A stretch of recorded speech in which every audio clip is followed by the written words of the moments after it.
Hello, my name is Bill Jarvie, and I've been a member of the Grimsby Photo Group from pretty close to its inception. You can probably hear from my accent that I was not originally from Canada. I grew up in Scotland, just outside of Glasgow, and many years after coming to Canada, I went back to Glasgow and I noticed that it had beautiful architecture, which I had never really noticed before. Because I guess, like most people, when I'm walking around, I'm looking at stuff in front of me, not what's up above me. So, my first set of slides is about looking up, and I like to take some shots of buildings. You can get some lovely converging lines, like this shot here. This is downtown Toronto. The building on the right was featured in a TV show called Suits.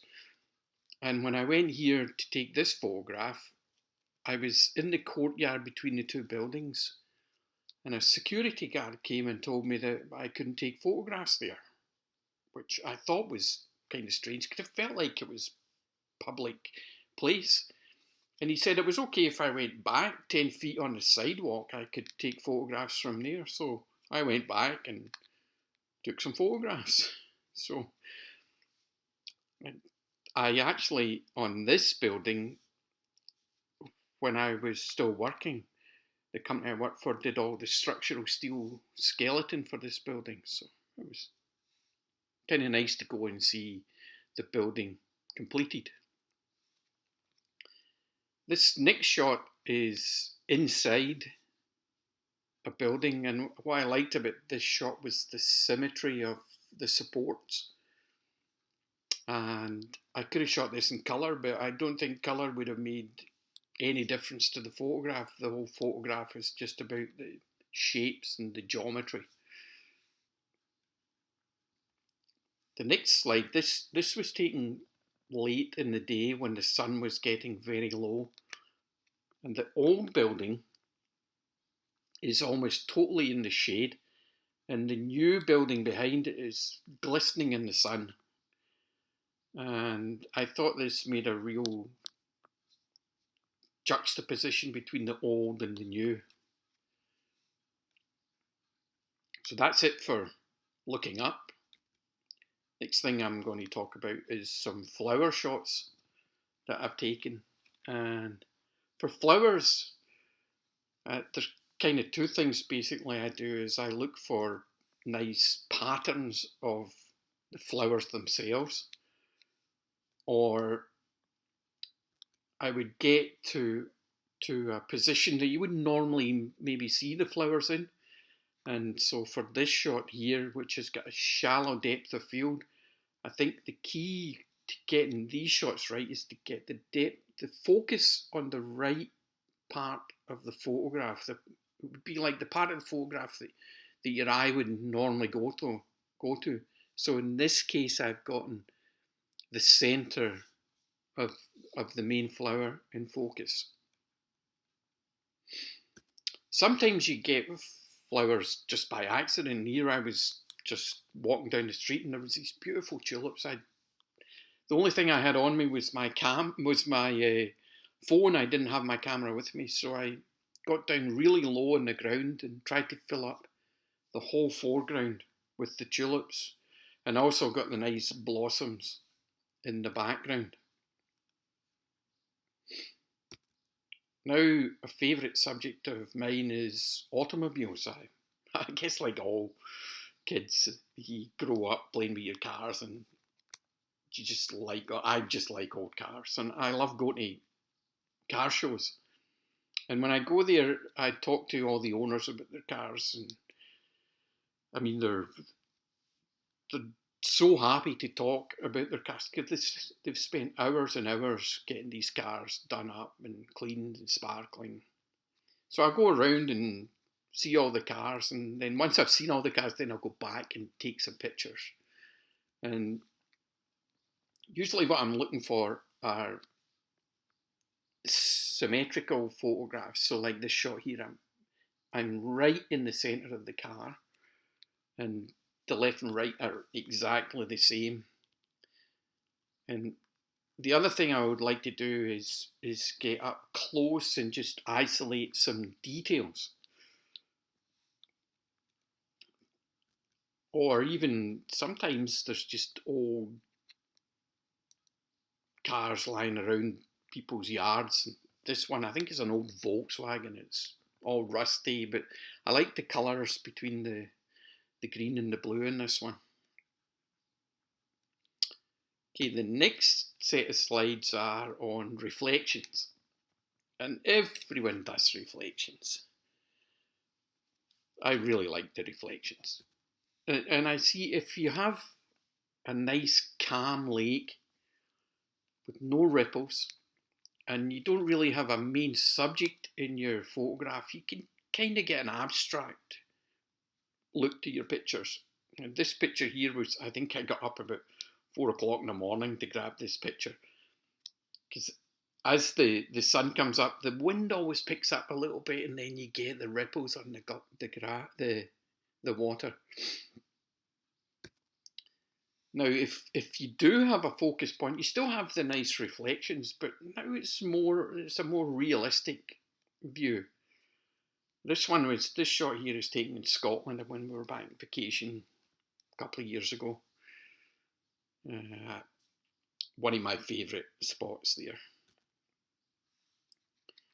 This is I think it's in Oakville, one of the piers down in Oakville, and obviously it was before COVID-19 because there's lots of people mingling around here. Another thing I look for when I'm doing my photographs is colours, and I look for either a dominant colour or a contrasting colour. This is an old swimming pool, outdoor swimming pool in the south of England, and it's a beautiful vista looking over the pool out to the ocean, but I much prefer just zooming right in and just getting the nice lines of the pool. Here I have a Boston fern, and I'm just up close getting the pattern of the leaves. Sometimes even when I'm out shopping with my wife, I'll have my camera, and here we were in a fashion store, and they always have really nice displays, and I like this.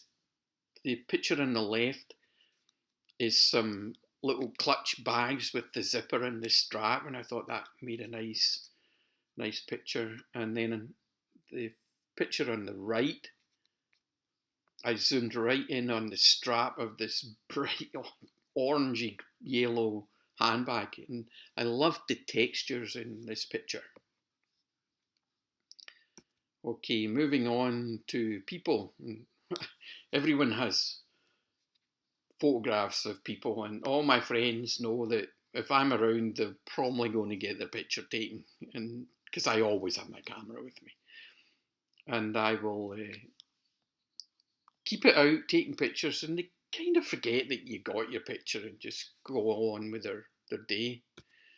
This picture is a great memory for me. There was like 16 of us out golfing, and the whole time we were golfing, it was torrential rain, the skies were black, everyone got soaked, and then we finished our round, we got back to our cars. As soon as we started to put our bags in the cars, the clouds split up and the sun came out, and it was just beautiful. So this picture has lots of memories for me. One of our monthly projects this past year was Take It to the Streets, and I really like street photography, but I find it very difficult. It's intimidating to be out there taking pictures of people. So what I did was I took quite a few pictures of people from the back, and doing that, it was not nearly as intimidating. But I did venture and take some pictures of people actually looking towards me. And in this shot, there's a lady in the coffee shop on the left there. She's looking right at me. And then this other lady in the foreground is looking right at me. But hey, no one said anything. It wasn't so bad. Here's a couple of more shots of just some painters on the street, some guy contemplating what he's going to do today. And then it looks like a mother and daughter coming out Union Station in Toronto. I like the brightness of the two jackets that they were wearing. And then the last thing I'm going to do is city life. And I love going up to Toronto and taking pictures up in Toronto. And I find the best time is as it's getting dark and all the lights are coming on, the city starts to come to life. And you can get some really good shots there. And the nice thing about Toronto is no one even notices that you're carrying a camera. And believe it or not, this photograph was taken at the same days, almost the same time. And outside it's packed with people. There's people everywhere. And in this photograph, there's like, I don't think there's one person in this photograph. This is in Union Station up at the tracks. And I like this one. I like all the leading lines going right down to the end of the tunnel. So that's my show, and thanks for watching.